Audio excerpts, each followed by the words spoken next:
So welcome to Exploring Glorantha episode 4. Thank you to all of our iconic patrons who are here today watching.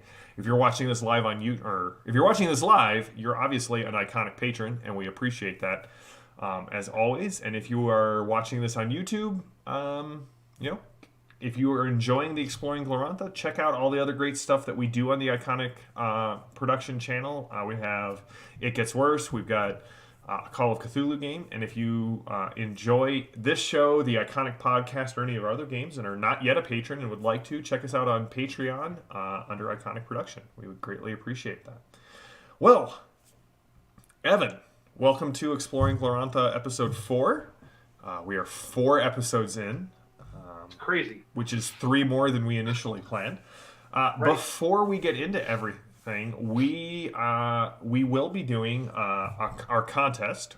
We have put it all in. We have rolled our dice to see who the winner is. Stay tuned till the end of the episode to see who won. But Evan, do you want to go over our comments? So who entered? Don't give last names. We can just do first names, but Sure. And then what their questions were. Absolutely. So we had 5 comment questions, at which we thank everyone for, and we had some great interaction on the comments on YouTube. We had Vittoriano, and we had Brandon, we have Byron, Tim, and Rune Blogger of the Rune Blog. Which is awesome. Yes. So Vittoriano had, his question was, have you any advice about how to create a tribe or clan from the ground up? And boy, did we. Yeah. And this is a great topic to elaborate into as well. I think we will try to weave that into a later episode. But we did have some nice back and forth with Vittoriano on the comments to episode 3. So if you want to get a preview of some of our discussion, you can. Now, did you mention the Sartar Kingdom of Heroes clan creation? Perfect. Yeah. Well, and the clan creation questionnaire, without the rules of what the answers mean, is free on Drive-Thru RPG, and you cannot beat free. So definitely part of my suggestion was, pull that off, look at it, maybe go through it with your players, or, use it to inspire your own creation. And Vittoriano said that he's going to do that. I told him, come on back and tell us how it went. So we look forward to that and interacting with all of you more. Brandon said, I'd be curious to hear about what other systems people have tried using the Glorantha setting with, and to what degree they have succeeded. And he was also particularly interested if it had been hacked into the Powered by the Apocalypse engine. And I was able to point him to a lot of different things. Of course, we have 3 official systems that interact with Glorantha and are supported by Chaosium and their allies. But Glorantha has inspired people to go into a lot of different systems and try it for themselves. Yeah, the most interesting one I saw was a World of Darkness hack for Glorantha. Exactly. Yeah, that's that I think is the website is Back to Balazar that has that, and that is certainly one that I mentioned back to him. And there is somebody who's hacked it into Powered by the Apocalypse as well. Who's made that available, and so that's all down in the comments. But I think that is another topic that we'll tackle later on when we're talking about themes and so very smart people have talked about how system shapes the way that you interact with the world, and so the things that you're interested in, maybe is expressed by the system that you pick. And Glorantha is infinitely malleable to tell lots of different stories And we know from the 3 official systems that interact with it, they give you a different experience, but every one of them is Gloranthan, which is awesome. So Yeah. Thanks very much, Brandon, for that Yep. question. Then Byron had a question we had brought up in our designing adventures about games and contests, and he was struggling to make sense of or running to completion scenario like that. And I pointed him to some resources, some official ones, particularly. It turns out that he has Sun County, which is an old RuneQuest 3 supplement, one of the benchmarks of quality supplements. And the primary author of that, is now one of the vice presidents at Chaosium, Mob, or Michael O'Brien from Down Under. So he was going to check that out, but certainly we can revisit talking about those sorts of encounters or adventure elements that are, it's not combat and it's not just talking, but skill challenges, which 13th Age excels in dealing with. But you have a lot of fun. In fact, a couple of weeks ago, I ran some characters through a bunch of RuneQuest challenges, and they had a terrific time. They won the dance off. They got their butts kicked at wrestling. A good time was had by all. Again, an interesting area that we touched on last time, and we can explore more later. So we appreciate all the fodder for future episodes. We might get to 5 or 6. That's right. Who knows? And our good friend Tim wrote in and said he would be interested to learn more about the Gloranthan West. It's something that he's heard about in passing, but he knows very little about. And, join the club. Some of us have been waiting for 30 years for an official product set in the West, which is on Chaosium's current agenda, but it's been on the agenda since 1982. But there's a lot to know now with the Guide to Glorantha out, and some great Johnstown compendium exploration of it, particularly Martin Helston's Men of the West, as he looks at it from sort of a military science point of view of all of the sources and some of the unpublished and unofficial sources that he synthesized into a fascinating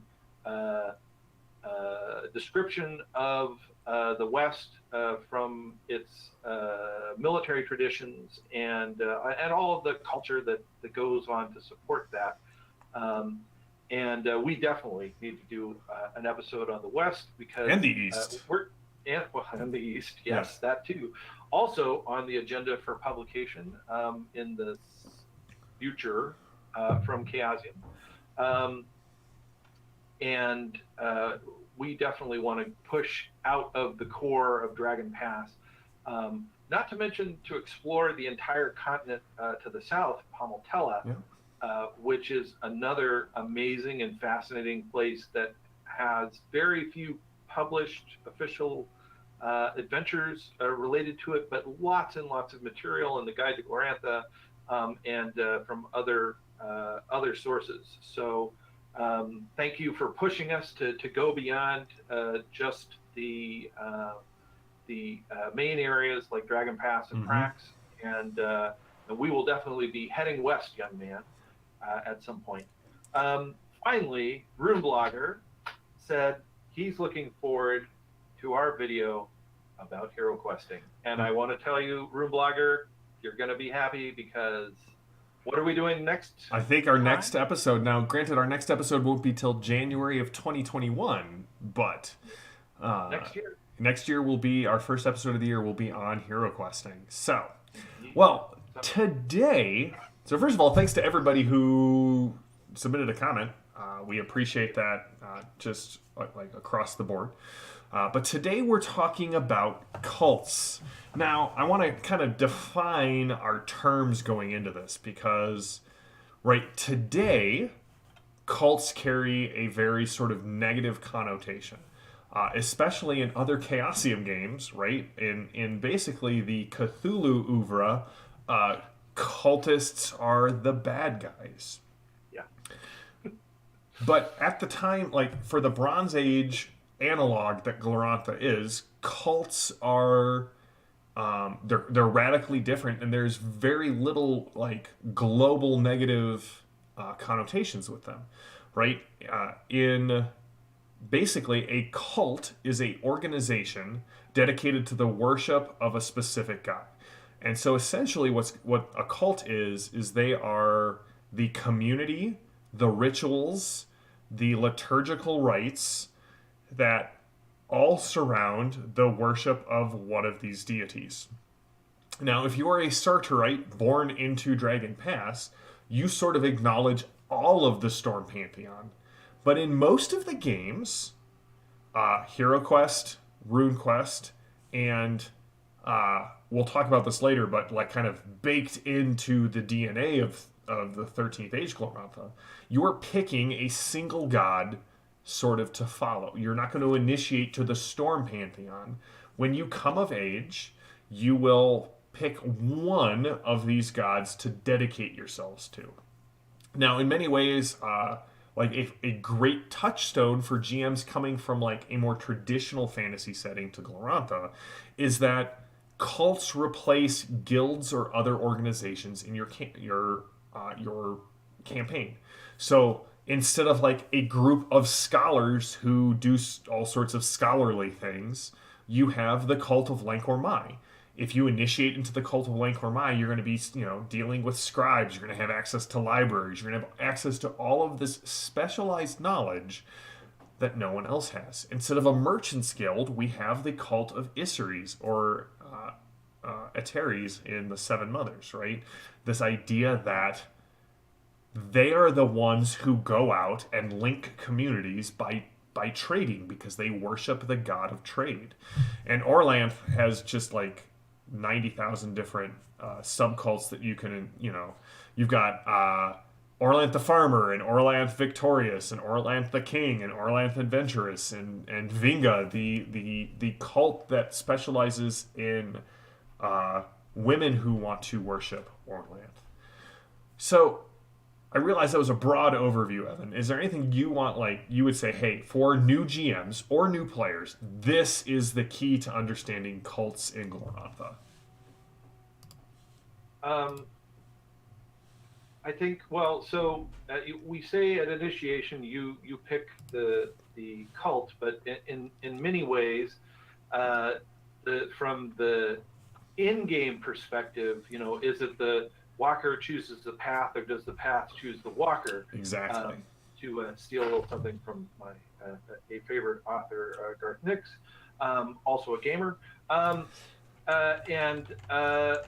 that your destiny is tied if you are in one of these cultures that that interacts with the supernatural world in this way. Your destiny to be a fully realized person is tied into worship and devotion and emulation. Mm-hmm. And so by living in the footsteps of your patron deity and understanding it through all of the rituals and the strictures of the cult, you become more fully realized, and the closer you are, the more heroic you are. And so that, I think, is something that sets this setting apart and really deepens and enriches the play. Yeah, I think that Stafford understood that in a lot of ways, as humans, we are liturgical creatures, right? I mean, just take sports, for example, right? In our modern day, sports teams could be considered a modern cult in a in a very traditional sense, right? You have garb that identifies you, sometimes face painting. You have rituals that you engage in on a regular basis, both to be part of a community and to influence the world around you. And if you don't think that that's the case, if you have sports friends who, right, they always sit in the same spot, or they always do the same chant or the same cheer when a touchdown is imminent, in order to have these rituals that sort of contribute to affecting the world around you, like sports fans. I'm a Bears fan. My wife's a Packers fan. We are of different cults, and that can cause conflict. But Greg understood that this is not something that we have outgrown. This is a core component of human nature. Now, one of the books that we're going to be using, I'm just showing this off to make Evan jealous. It will be coming out hopefully next year in PDF and print form, but I got this great copy of the Gods of Glorantha book, which is going to be the handbook for going forward about the cults of Dragon Pass. Now, I do love. So, if you are a fan of role playing games, you'll know that sometimes authors like to put in little phrases that are either in world or specific, dedications.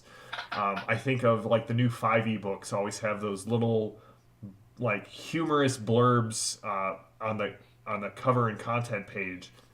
But all of the Gloranthan books have either a blessing or a curse in world. So this one says, those who would reveal the secrets of this book, may Humak sever you from life and death, may Moran Gore blast and wither your genitals, may Babistagur remove your limbs, and may Arachne Solara devour your soul and discharge it into the void. So hopefully I'm going to be using this book responsibly, and that none of these curses will fall upon me. But what's interesting is every cult, every cult in this book, and so that means every cult in Glorantha, is not just tied to the mythic past and not just tied to the current and present, but tells you why this cult is still in existence. This is not just, hey, here's a god and he's got to be worshipped, so here's why it is. But it tells why an adventurer, why a player, why a character would even want to be part of a cult. So first of all, everyone's sort of part of one. It's the primary source of power in Glorantha. It's spiritual power in the fact that you get your magic from your cults. It's physical power because you can go to the cult and the temples and rely on your cult for aid, for weapons, for supplies. But it's also economic power, right? Cults can bring powerful resources to bear.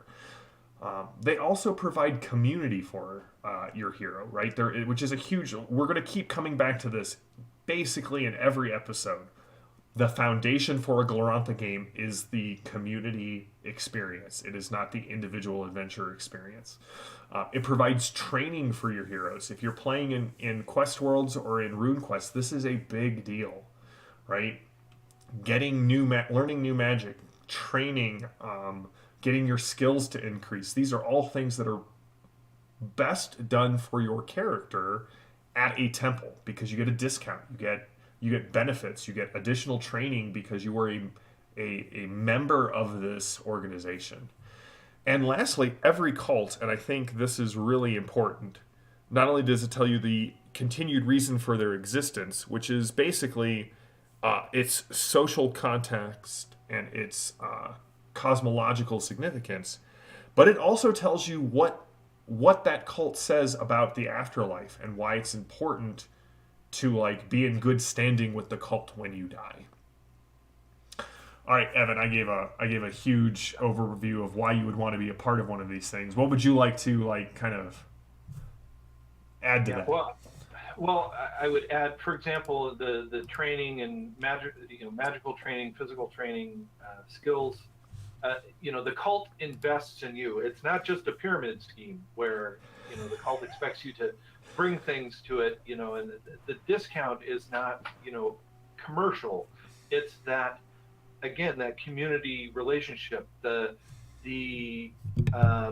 cult needs the involvement of individuals, and particularly exceptional individuals, mean that the cult is more influential and more, hopefully more positively seen for many of the cults. Some cults don't care about their image, the image of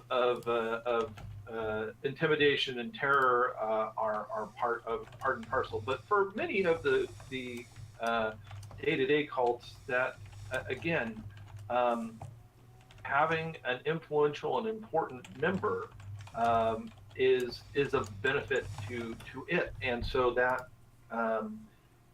while we express those things in game mechanics of like, oh well, you get a 10% or 20% or 50% discount on paying for this or that, what the underlying cultural reason for it is that the adventurers and up and coming heroes are benefiting the cult, contributing to the power of the deity, and so this is an investment, and which leads us to what is the influence of the cult on the individuals as we move forward here in our discussion. Well, yeah. So, like you put in that they're quest givers, and that is, I mean, that's an important, that is an important role in the game, and it may seem a little bit meta to call them quest givers, right? But right, part of the role-playing game experience is what happens if the heroes do nothing. So they have to have something that is going to get them pulled into and tied into these conflicts and the adventures going on. So having a priest of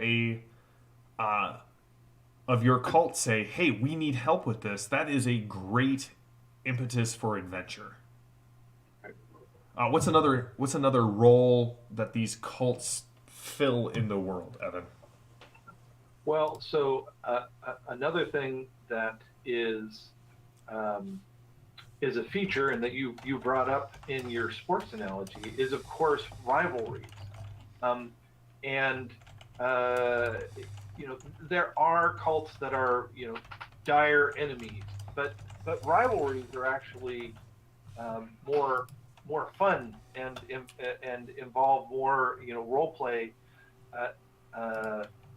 opportunities. In general, Bears and Packers fans aren't trying to kill one another, I mean, enemies, but maybe on the field. But for the general, in the mythic conflict on the field, yes, there can be only one victor.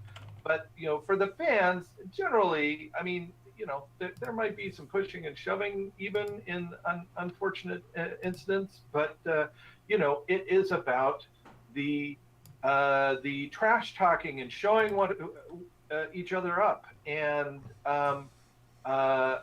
so there are these rivalries established. They have mythic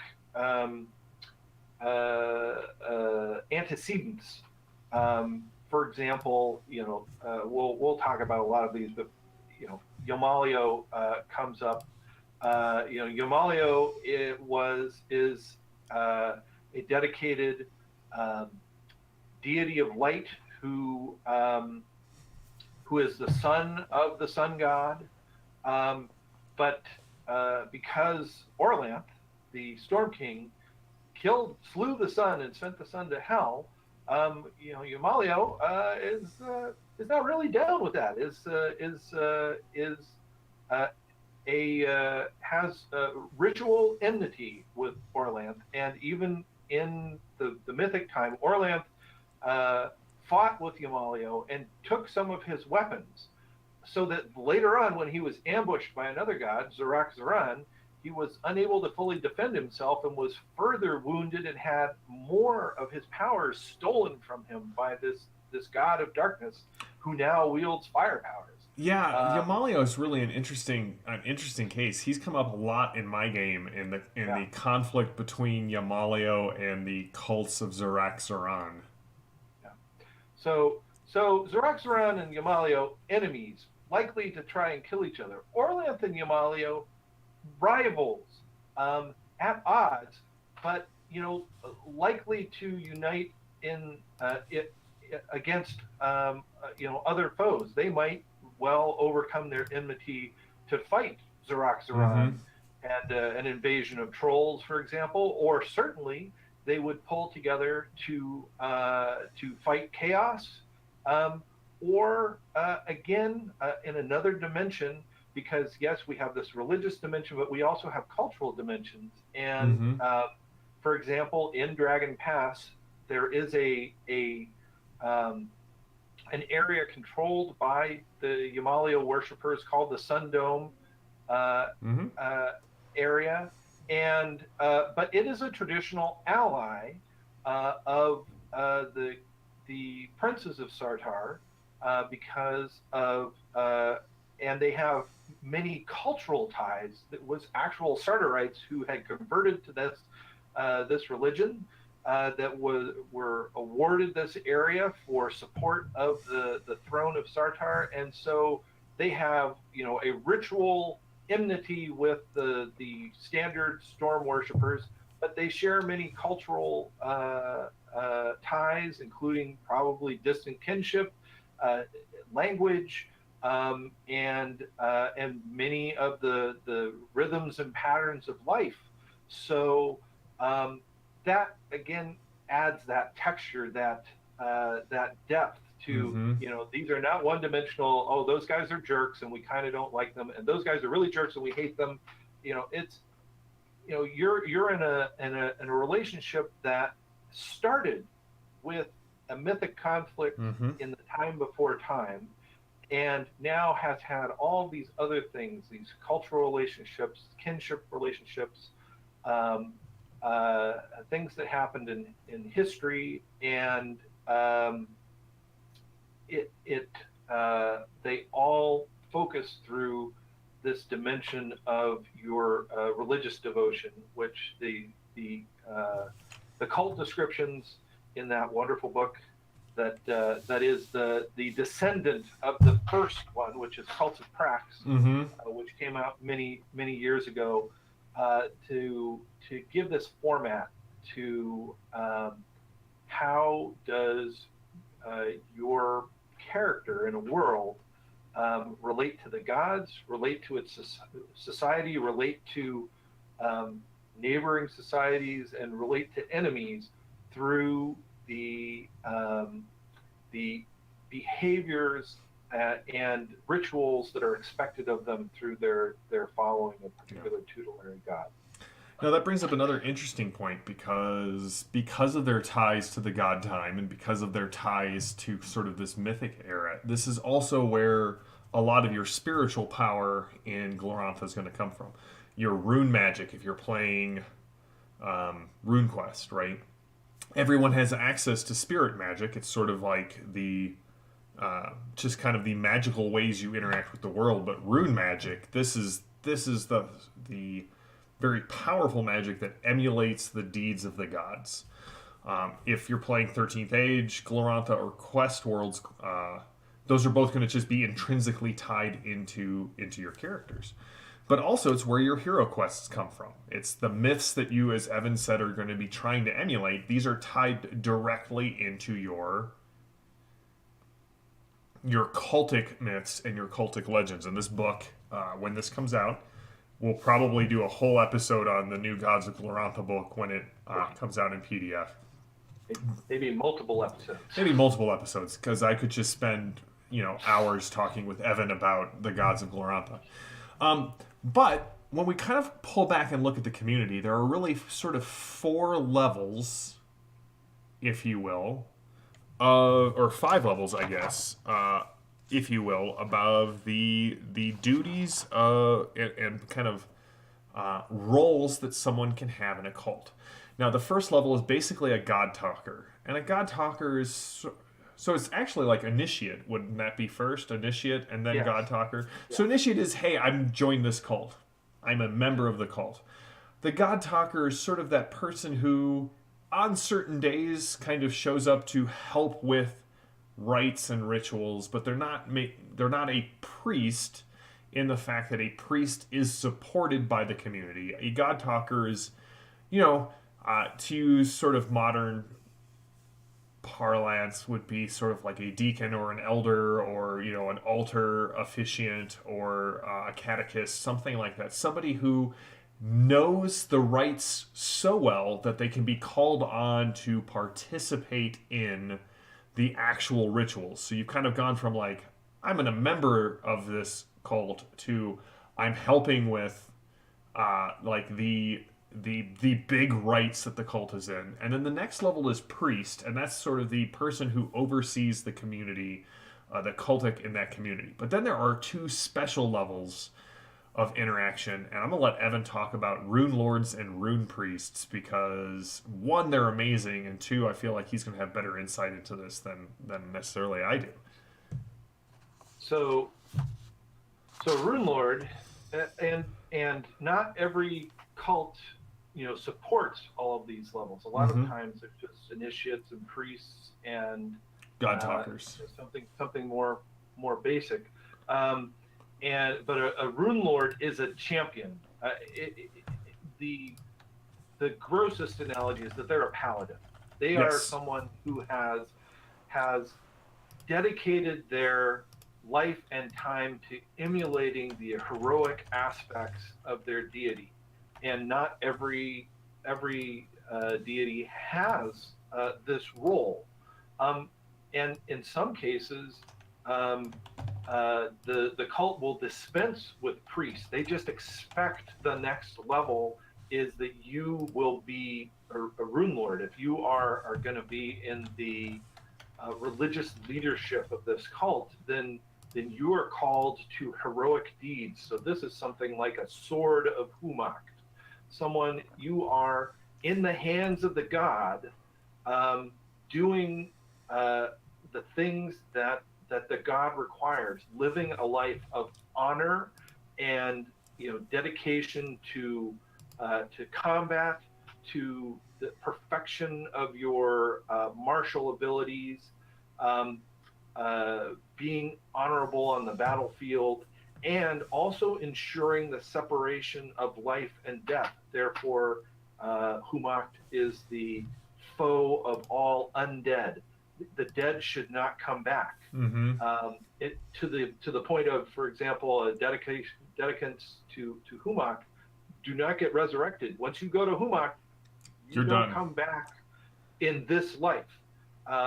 There is a reincarnation of souls, and perhaps that you might be found worthy to come back later, but you don't get pulled back into your own life. You only get one playthrough for Humacht. So well, and it's also sort of it's on one hand it is the martial defender. It's the paladin or the palladium ideal of the defense of the cult. Yeah.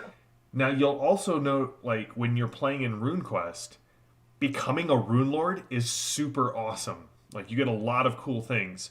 But I will make the analogy back to the Blade Singer of second edition. You had a lot of really cool abilities, but you were also tied to the defense of a single location.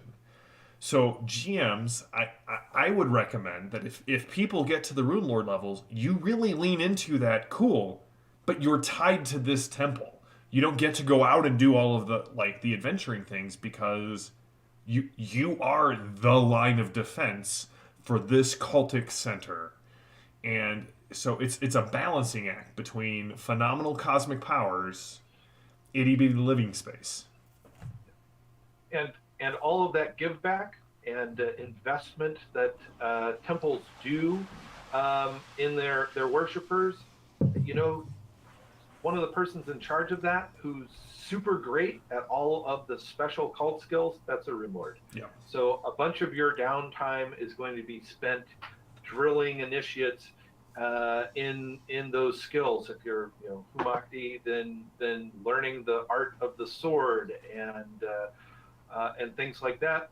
If it's a wind lord of Orlanth, again, learning the weapons of the cult, learning the lore of the cult, learning the abilities to walk on the wind and to listen to what the wind tells you.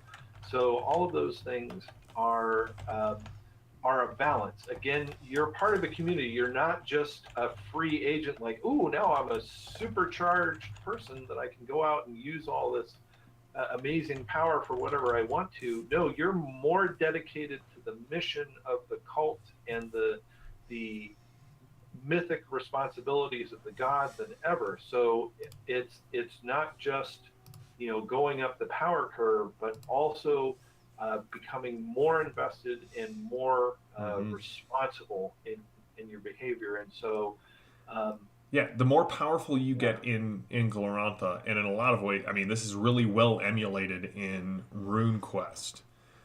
The more powerful you become, the more invested you are in the community, and sort of your global responsibilities sort of contract every step of the level up the power chain that you go. Now, what's the difference between a rune lord and a rune priest? well, so the rune priest is really again is the priest of the religion, and um, the the difference is in terms of rune priests are have a sort of broader, I think, brief and more cultural investment in the life of the temple and the congregation that they serve, but they are more dedicated to the magical principles. They have to have a great internal spiritual power to conduct um, their responsibilities. So you might have in the RuneQuest because a lot of these terms were first sort of forged in the RuneQuest system. Um, in that you might start now in RuneQuest role playing in Glorantha as an assistant priest because you don't have that spiritual power, starting off, and that's the village priest who's learns a lot of the inner workings of the rites and is involved with the life of the community. But the rune priest, once you have the requisite attributes and also pass the tests, have learned the mysteries in however the system defines it, you are closely connected to the spiritual life and flow of your God. And the and while you may be very talented physically, the fact of the matter is that your greater responsibility is in magic and the investment of spiritual energy and being able to use that for the benefit of the community, whether that's in defense, which is of course the focus of a rune lord, but not every cult specializes in those sorts of religious figures, but also in things that are important, whether it's the fertility of the fields, the fertility of the people, the health and well-being, and also the spiritual protection, because of course Glorantha is a magical world. The germs don't give you the diseases, evil spirits do. And so you have to be able to deal with the spirit plane and things that might invade or harm the land, your animals. Again, Bronze Age, we're living close to the land here. We depend on our relationship with cattle, sheep, and chickens. If you're going to live, not to mention barley, wheat, rye, all of these things, olives, um, all of the things that go into having a good life. And rune priests are also going to be involved there. So again, greater power, but smaller scope of freedom to just run around and do Yeah. things because you might need to bless the orchards. You can't be gone during the season of planting. It's that balance. Now, so there are really kind of five main cultic groupings. So we would call them pantheons in other games. But one of the ones that I kind of want to, we're going to talk briefly in each of these, and these might each be an episode in the future as Oh we yeah. talk about the gods of Glorantha. But each of these pantheons also has a cult that is dedicated to sort of the shepherding of spirits or the connection with the past, and these are going to be the shamanic cults. So while we have apprentice priests which deal with the religious side of things and the souls that get sent to those gods, there is also more of this idea that there are also shamans in the communities, and their job is to, whereas the cult priest creates the connection from the god time and that god through history to today. The shamans really act as the clan identity connection from the founding to today. And so for the Lightbringers, that's Dakafel. So in all of these games, you're going to be looking, if you want to deal more with like the ancestors and where your community came from, in a lot of ways, that's going to be the shaman's role in there. We'll probably do an episode on shamans because they're sort of a fascinating parallel track in these games. But the main cults, and we're just going to touch on them really, really lightly. There's the Lightbringer cult. This is really the Storm Pantheon. This is the pantheon that, if you're from Dragon Pass, you probably worship one of the Lightbringer cults. And also, what's interesting is when you start looking at these cults, there's a lot of cross pollination. So, Ernalda is a member of the Lightbringers, are kind of associated with the Lightbringers, but she's also one of the main Earth deities, because the Earth cults from Esrolia is a large, just pantheon of Earth goddesses and gods. You have the Praxian gods, which tend to be a little bit more. Would you say savage or bestial? Would that be a good way to kind of describe them? They're a little bit more rough and tumble. You have like Waha and Found Child, and I mean Stormbull sort of has some grounding there. Right. Yeah, I would say that. I mean, the Praxians live life is war because they live in a struggling against the environment and each other for survival. They are nomads. Not that they just ride around not knowing where to go, but they live in a cultural in a seasonal round. They have to go from place to place depending on the seasons to follow the things that they hunt or to the places where things grow that their herd animals will eat. And so their concerns and their mythic ties are very different than people who live in villages and depend on agriculture. Mm-hmm. They depend on hunting and animal husbandry and, frankly, raiding to take stuff from their rich neighbors for their own survival.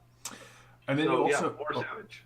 Sorry, didn't mean to interrupt you there, Evan. No, we also have please. the troll gods, who again have a completely different mythic baseline than any of the human gods, because for them, their pantheon really starts in the underworld and doesn't actually come into the surface world of Glorantha until Yelm dies, and basically when the sun dies and falls into the underworld, it gets way too bright for the troll gods.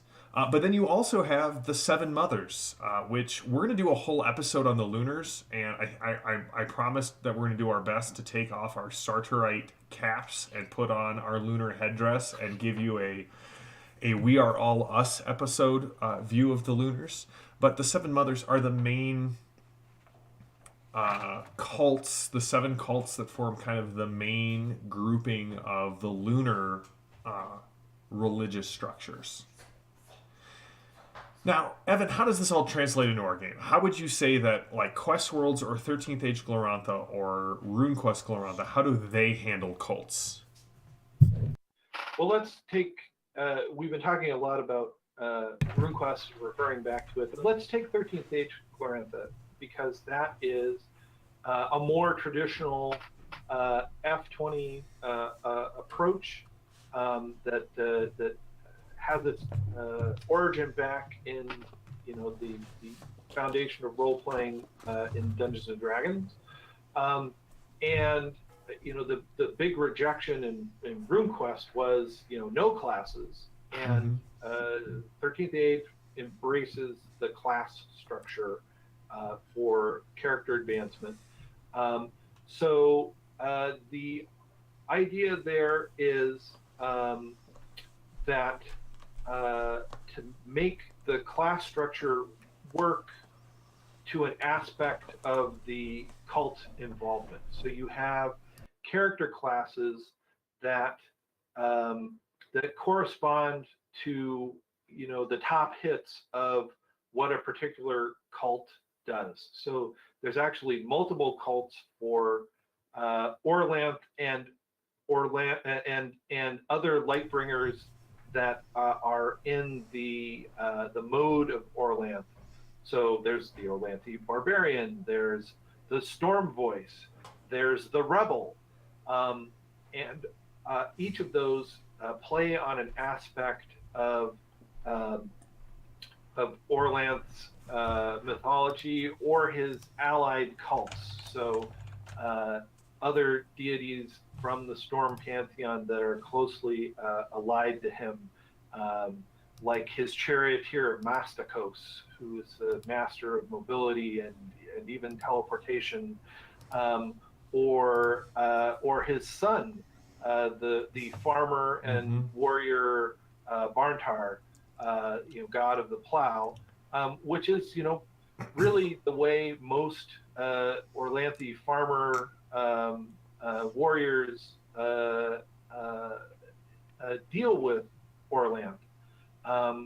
And so there's still, even though you're playing a class, like a fighter or a thief, but these have been flavored carefully in this idea of transformation classes, of taking a class that was a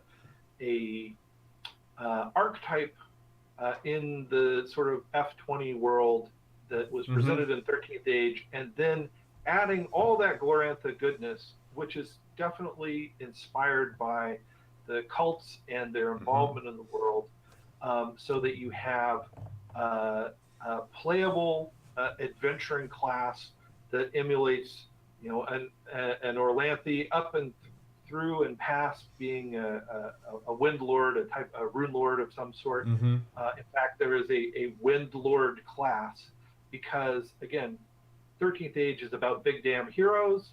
And, at first level, you are either at or just below that rune level that we talk about because they are looking for a high level of heroic play. And there's a trickster class, which is amazing and fun, counterintuitive. And so, Yermal, one of the trickster who brought death to the world, who stole fire for human beings, was forced along on the Lightbringers quest. He's one of the Lightbringers, and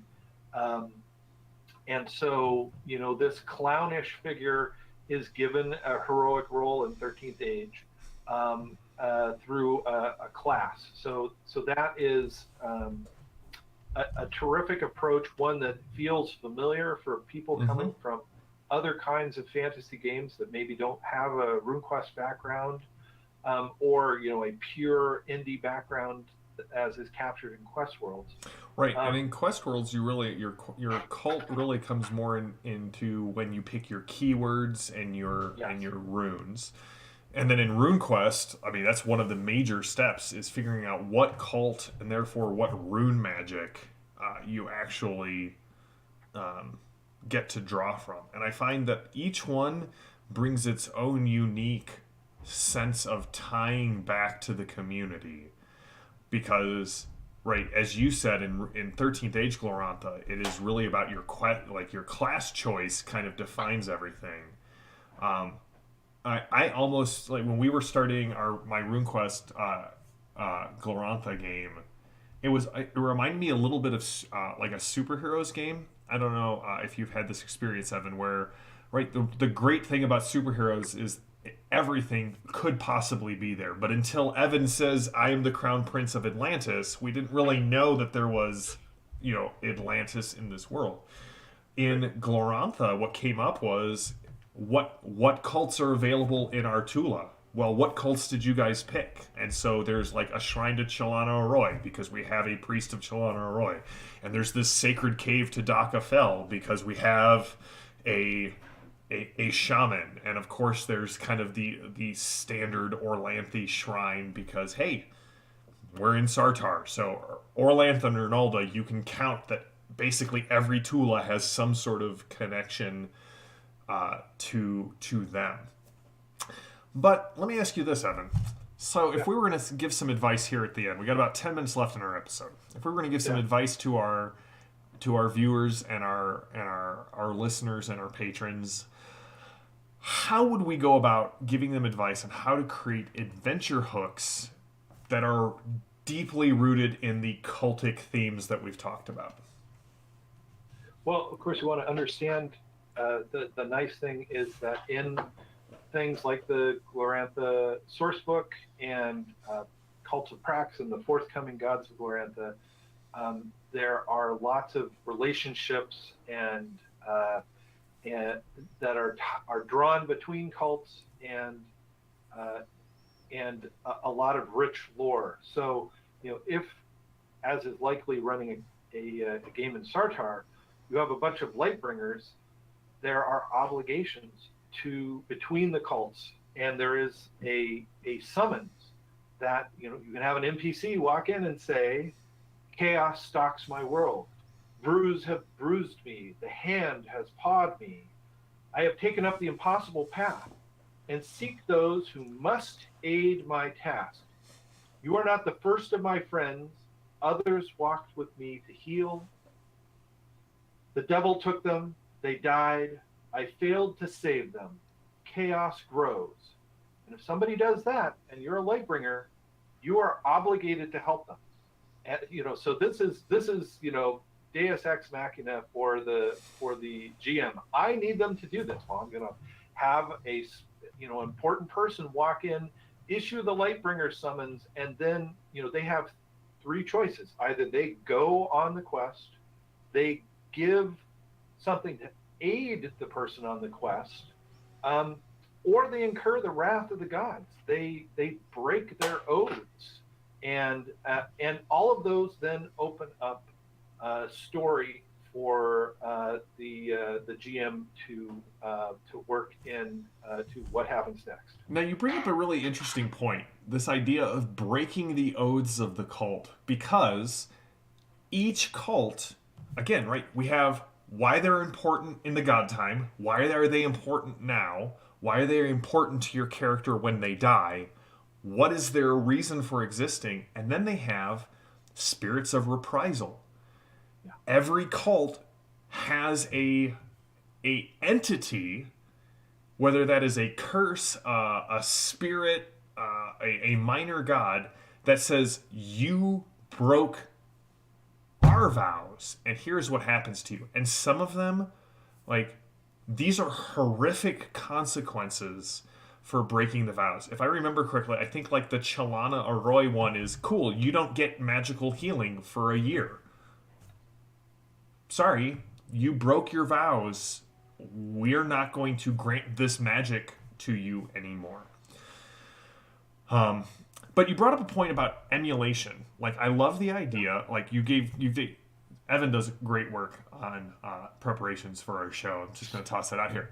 So, right, the Smoking Ruins adventure, which you can get for RuneQuest right now, has adventures about looking for objects or information that are important to a cult. Great quest giver, right? As Evan said, Deus Ex Machina, or just, hey, this cults replace the old man in the corner of the bar, or the rumor board in other games, right? Hey, you're a member of Orlanth. We need this thing.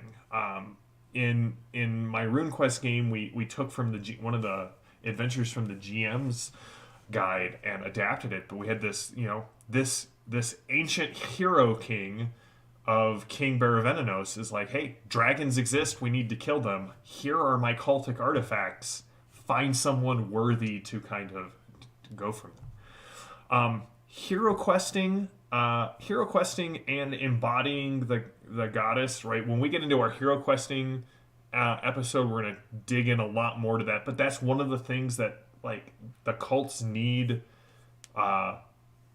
heroes to do. When the rains come in Dragon Pass, it's because someone is emulating the god of rain and going through their mythic journey, not because it is that time of the year where clouds gather and right. We need people to enact these hero quests to embody the virtues of these deities so that the world keeps running the way it's supposed to.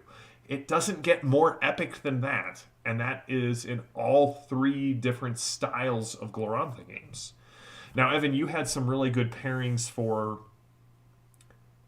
So we talked a little bit about, like you said, with the allies, right? The Lightbringer cults, they have to ally. Like same thing with the Praxian gods and the Earth gods and the Troll gods, right? There's this idea that your cult has several allies that you have to help them because you are emulating the deeds of the gods in the god time. But you had some good pairings for attacking enemy cults. You want to go through those real quick? Sure, sure. So there are cults that there are particular enemies. Stormbull, also called Aurochs, the great fighter and defender, fighter of chaos and defender of the universe. Anything chaos. Stormbull is there to go berserk and kill everything that has anything to do with it. And so, that if you have a group with some Stormbulls in it, just wave some chaos, and that's where they, not only do they want to go, but they have to go. Right. Lankormai, the talking god, the god of wisdom and knowledge, has a particular enemy chaos god, a sort of anti-knowledge god, a destroyer of knowledge and of wisdom.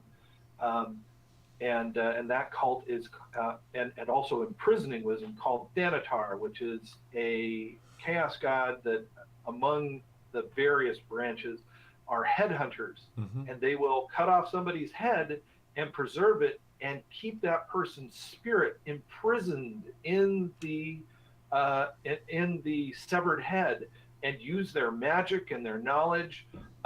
So you have a Lankormai sage, and you find out, hey, there's a headhunter cult, and they've been, finding all of the village elders and their wisdom and their magic, and they've been murdering them and cutting off their heads, and they are somewhere around here.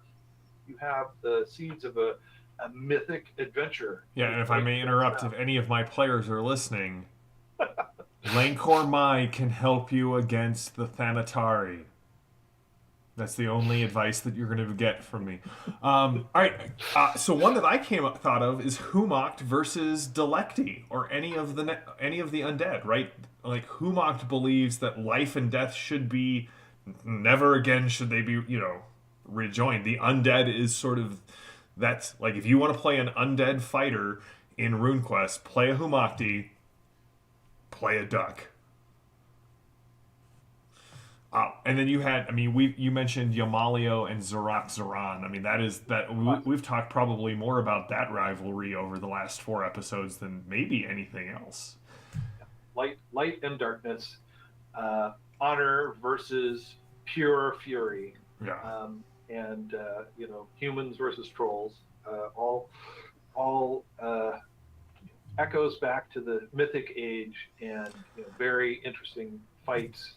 And yet remember that both Yamalio and Xeroxaran have to fight chaos too. So, So there are still things outside the cults that will draw even rival cults or enemy cults together. Basically, everyone hates chaos unless you're a lunar, but we'll get to that in our lunar episode. All right, so we have spent an hour talking about cults in Glorantha. I hope you enjoyed it. Evan, as always, like this is just an excuse for me to get to sit down and chat Glorantha with you, which is always just a joy.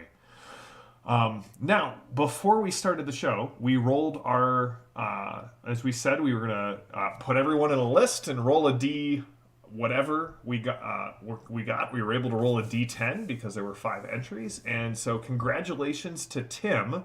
We will be reaching out and offering you, as we said, one of the 3 PDFs for RuneQuest, or for Glorantha. So either like the Gloranthan sourcebook, RuneQuest Adventures in Glorantha, 13th Age Glorantha, or I believe we can still get access to the Hero Quest Glorantha for at least a limited time longer.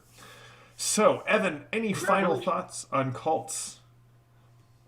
Or the contest, or, anything? Yeah, I mean, well, I just want to share my favorite spirit of reprisal. Go for it. Because again, it gives you the breadth of what can happen.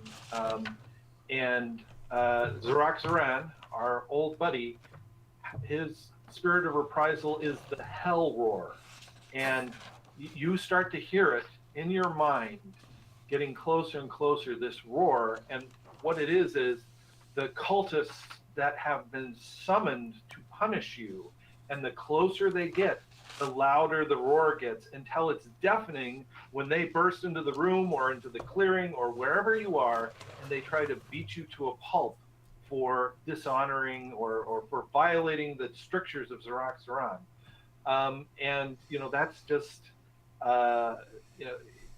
nothing is going to motivate you to keep running and trying to figure out how to atone before a bunch of berserk trolls powerfully show up to kill you and everything near you. And that's just Glorantha. It's sort of like a trollish wild hunt for absolutely. Yeah. Well, as always, thank you to everyone who has supported the show.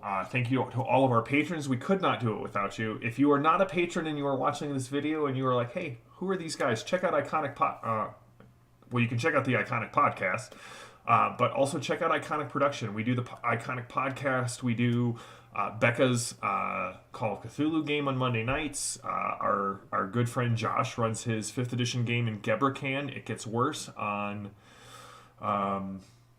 Friday nights. We do the Exploring Glorantha show here. We got a couple of other shows that we're going to be spinning up next year. We can't do it without support of, I want to say, viewers like you. So if you're at all interested, go check out the Patreon, see if it's something you would be interested in supporting us on. One of the things you get is access to these episodes live before they go out to the world. So, until next time, when we will be back in 2021 in January with our Hero Quest episode that will probably spin off several additional episodes on what is the God Time, what is this Lightbringer quest, who was Gabaji and the God Learners, tons of different things. So until then, stay safe, stay healthy, stay gaming, stay sane, and we will see you all in 2021 for some more Exploring Glorantha. And now we just wait until the live stream catches up with our...